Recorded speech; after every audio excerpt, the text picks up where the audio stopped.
Let's talk about the body now. As you start to unlock, your body will start to release and you'll start to feel new things. At first, you're not going to trust those new sensations, so you're going to freeze again. However, the more you interact with those sensations as opposed to resisting them, the more you will begin to trust them. Now, a lot of people do this 100 times a day, right? Everyone with Asperger's is they interact, but then they go, oh my god, that's scary, and they resist and they shut down and they freeze. Versus having that interaction and staying with it. It's there for a reason. Your body's discharging energy. So if you, instead of resisting it, if you stay with it and you interact with it and not try and control or manipulate it, you sensing a pattern here, then you start to trust your body more. And it's the same sensations that were once scaring you into going into the freeze loop now feel amazing because you have gone with them and you trust them. There are very few experiences that rival finally feeling your body. It's pretty amazing. When you've been numb for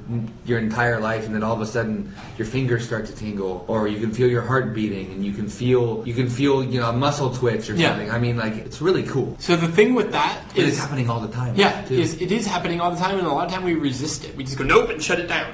If we allow it to happen up to our comfort level, that's how we start to trust our body. Exactly. Because you'll feel your heart beating and go, okay, I've had enough, and you'll start to get overwhelmed, and by all means, disassociate. You don't want to overwhelm yourself. But this is when those sensations you start to actually allow to happen and you start to trust a little bit more. Because they exist for a reason. And if you just go with them rather than saying, just keeping them in, they get to do their business, you get to feel amazing, and you get to trust that they're doing their business and you're going to feel amazing. And here's a great exercise to establish this point of trust, is to just see where your body is at and just not trying to control it, not trying to manipulate it, not trying to change it, just trying to observe where a particular sensation is in your body and where it's going. Just allowing it to happen. And do that for like a minute, right? Not hard, just be with the sensation. Don't try and control or manipulate or change it at all. Just observe and allow it. After 1 minute, I guarantee you, just look around the room, reorient yourself, and you'll just have a massive release, and suddenly things will turn on that you didn't even know were possible. Oh yeah, Danny was telling me the other day about how he realized when he came out of mental fog that he'd been in a mental fog for like a decade.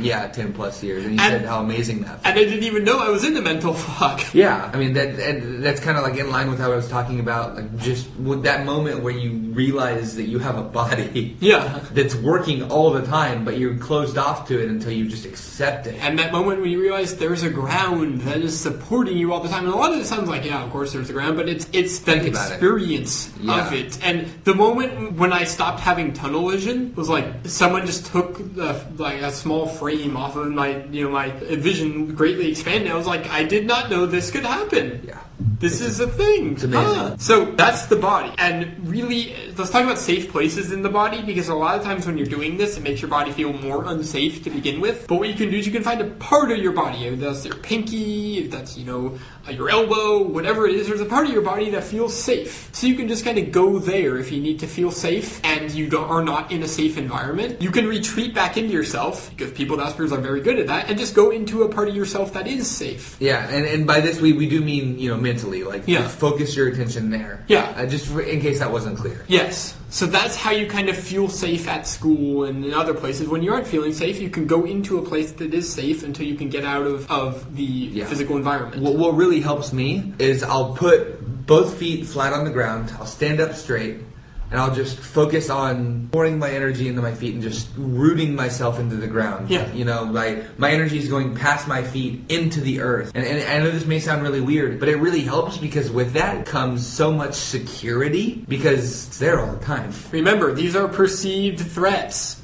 So we can play their game and make perceived safety as well. Using logic, does feeling the ground make you more safe? No. But is seeing a spoon unsafe? No. I mean, yes, rather. Is seeing a spoon unsafe? Seeing a spoon is safe. That one. But in defense mode, you might see a spoon and suddenly freak out and go into defense mode. But feeling the ground is going to get you safe, because here's the thing: the mind does not know the difference between perceived reality and actual reality.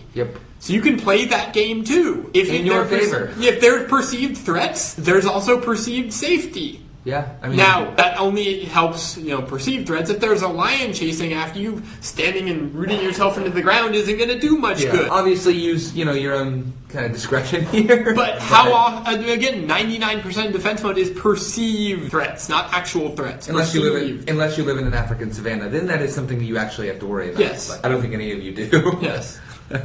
So the last one is the mind. As this all changes, your thoughts will change as well. The key thing is that you just don't value them. When the thought comes and goes, you might die, that's just a thought. That's all it is. It has no power unless you give it power. Yeah, and if you want to, be curious about it without giving it any further energy, but be curious about maybe where it came from. Yes. And just explore it. Like Danny said earlier, observe it. Yes. But don't engage with it. It's like seeing a whole bunch of cars on a freeway and just going, those are cars. Observing. Passive observing. You're paying no attention to the amazingly devilish-looking monster truck that looks like it could run over you because it's passing by. You might want to observe it and go, okay, let's look up that model and Google it and see where it came from, but you aren't engaging with it because what a lot of people do is, I need to control and manipulate my thoughts, sensing a pattern here. And so they get in the middle of the freeway and try and wrestle with the car and then go, well, it ran over me. It's like, yeah, of course it ran over you because you tried to engage with it. Yeah, and you tried to control and manipulate it instead of just observing and building a trusting relationship with it. So kind of going along with Danny's analogy here, be the bystander, maybe on the hill overlooking the highway instead of the guy trying to play Frogger with traffic. Yeah. So... Because you're trying to control and manipulate. What's going to end better?